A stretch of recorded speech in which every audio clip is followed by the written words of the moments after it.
It seems you have upcoming the very first event coming up next month in Galiart. Can you tell us a bit about how it came about and who's helping sponsor and organize the event? Yeah, funny because this again came from the riders. So they told me that, I think it was Jerome and even Liam, they met the Muay Thai group somewhere in Asia. And they told me there are a lot of people that are really passionate about the sport with a lot of knowledge. And they told me just give Sushi a call, and because she's one of the founders of the Sushi May, yeah. Give her a call and let's see if something starts happening, you know. And that's what I did. So they invited me over to one of the Muay Thai meetings that they have like every month. And so I flew to Oslo, met a lot of interesting people over there.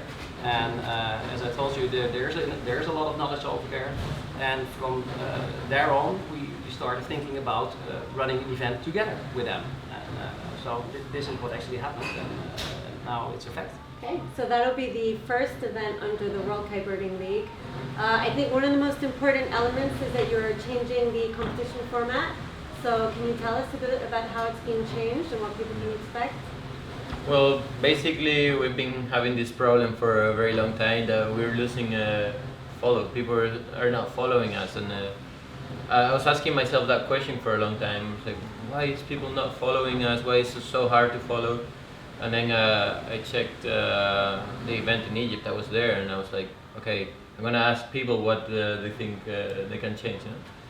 So in Egypt, it's basically you can see what's happening from the internet, or even if you were at the event site, which yeah, it's the most important. No? If you're at the event site, at least you should at least be able to enjoy the show.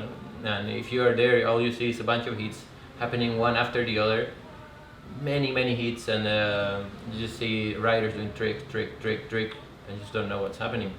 And you don't know the result as well. Right? It's missing engagement, no spectator engagement, and this is one of the main cons build up on. So we look at other sports. I check out like a skateboarding competition, a surfing competition. You see like, okay, I can be watching this, and I know exactly who's winning at every time, and that's what keeps me watching. Because if you only see like trick with like 5 seconds in between, you get lost eventually, and this is quite messy. So we try to have a similar format where you do one trick, you wait for the score, then the other rider does one trick, wait for the score, so people can get a good show. We can explain people our tricks, and people can get an idea of the tricks we are doing, and they can understand, and we can get more people following the sport. Okay, but even for the riders it's nice, because the riders they know what's going on, so they know the one is advancing or not. You need how much, you know how much point you need, because it's going to be really live. So I think the level of riding will even you will scale it up.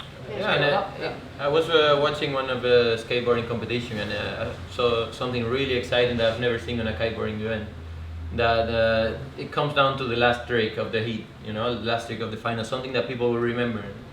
Imagine you're on the 5th trick of the heat, and we can do 6 tricks.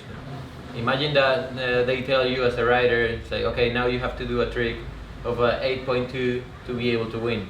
You're gonna focus, you're gonna think about the trick you wanna do, the hardest trick you can do, and you're gonna go for it and do it. And if you go for it and do it, then it's gonna be huge. It's huge, and everybody's in it. It's gonna be huge. Like people are gonna enjoy it. It's an overtime goal, you know. So that's it. You're gonna bring some motivation on all sides, for sure. Okay. Are you gonna be rolling out this new format directly now in Galiart? Yeah. I think when we're starting with something new, we have to put all our energy and obviously sacrifice, because it's something we have never competed on before. But you know, we spoke with all the riders, and we are willing to start from zero there. And make something completely different to all the competitions before, and hopefully we can change the game. Sounds exciting. Can you tell us about any other events that are in the pipeline for this year? Yeah. We're still talking with Germany, and I think it's going in the right direction right now. Another one is, I know that's one of the favorites of the riders, that's New Caledonia. And I received this morning another email from them, and they are moving in the right direction, and I think it's gonna happen. And Tarifa, that's another option, and so we're quite happy with the option that we have for right now, and Okay, exciting.